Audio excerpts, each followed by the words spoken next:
here with Steve Trainer, owner of this fabulous Rolls-Royce 4050. I wonder if you could tell us a bit more about it, Steve, how you came about owning it, and how you enjoy running the car. Well, it was handed down to me by my dad, who was obviously then he got handed it down by his uncle, my great uncle, George Milligan. He bought the car in about 1950, George did, from a funeral director's in Jersey. And originally it was a funeral car. So I think before that it was actually owned by a lady, Lucy Houston, who was the wife of Robert Houston, who was the MP for Liverpool back in 1900. And he bought the car for her. And we've got the original bill of sale, and I can show you later as well. She was quite a wealthy woman, and she gave about £200,000 in 1930 to Supermarine to develop the Spitfire. So that's who owned the car before us. So it's got quite a lot of providence with it. Yeah, really. And we've had some letters from Rolls-Royce to say that as well, sort of thing. So and I got it, I think, probably about 5-6 years ago.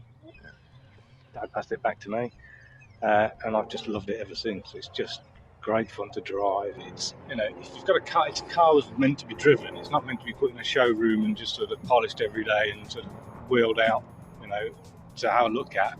It's meant to be there to be driven, and that's what they were designed to do. So that's what I love doing with it. I've even gone to Tesco's in it. It's really, just because, if it's a nice day, why not get it out? Just drive it. It's the same.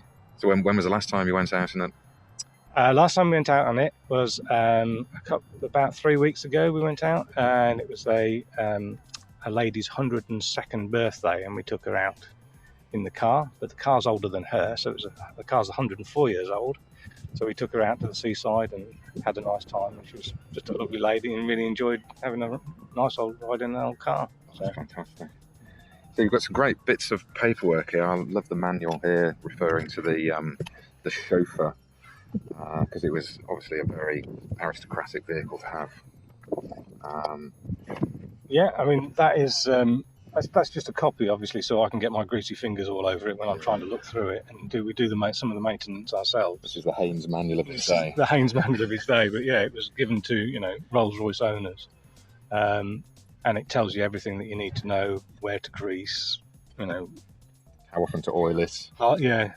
Although obviously oils these days are a lot better than they were back in 1914 or 1900, whatever it was. So where it says in there you need to service it every 500 miles, well, you can give or take, a couple of 100 miles. I imagine 500 miles took a while to do back then as well. I thought so, yeah. So, yeah, probably. But I mean, the cars don't run very fast anyway. So, I mean, they'll tinkle along for ages at sort of 40, 45 miles an hour, no problems at all. This particular one is the one that Rolls-Royce, there was a race between a few car manufacturers from Edinburgh to London. Okay. So, and Rolls-Royce, this particular Rolls-Royce was, this particular model of Rolls-Royce was the one that did the best. So it did all it got from Edinburgh to London in the quickest time, used the less petrol.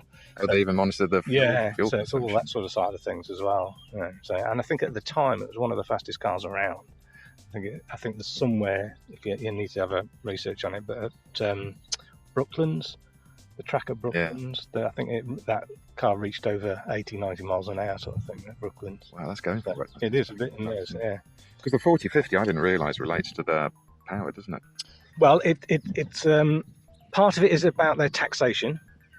So the 40 bit is about the taxation, and the 50 is the brake horsepower. Yeah. So that's what the 4050 means. So most old cars have got that two numbers designation for it. So part of it is their taxation code, and the other part is their their brake horsepower, and that's all. So the Vauxhall 3098, you've got in there. Okay. So I think I can't remember which way around it is. I think it's the 98 is obviously the brake horsepower, and the 30 is the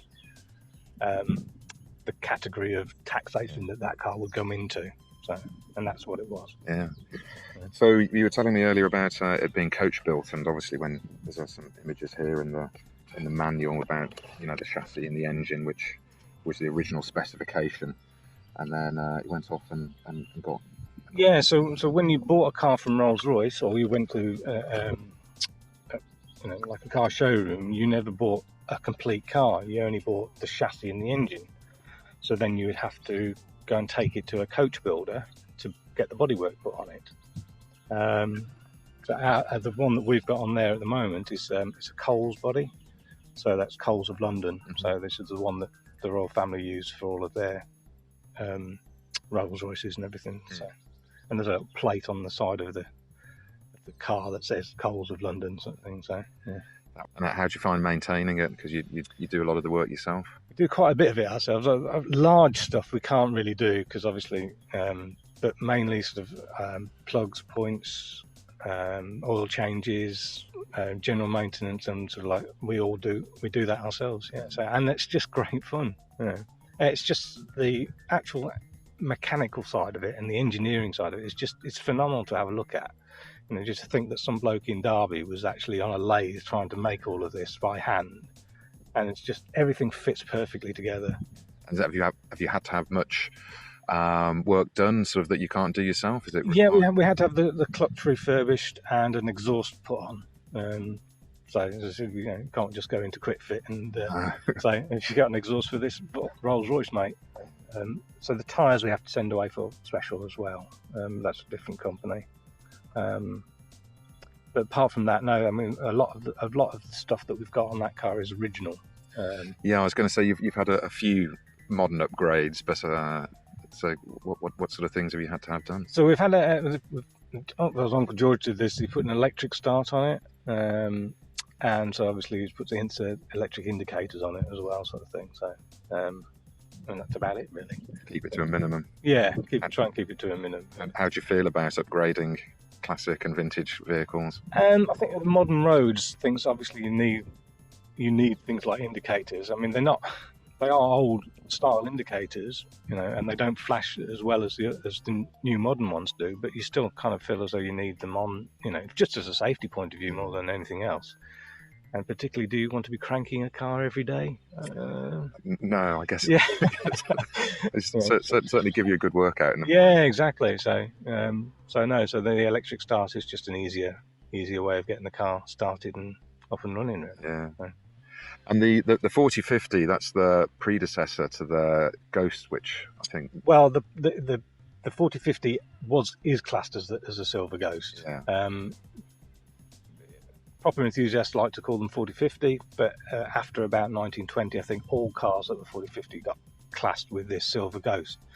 Actually, there is only one silver Ghost, and that's the AX222 number plate, which is the silver Rolls-Royce, vintage Rolls-Royce, and that's the only one that they ever called the silver Ghost. Had to get used to when you drive the car, is that when you first start to do it, people used to beep and flash at you, and you're thinking, well, what's something's wrong?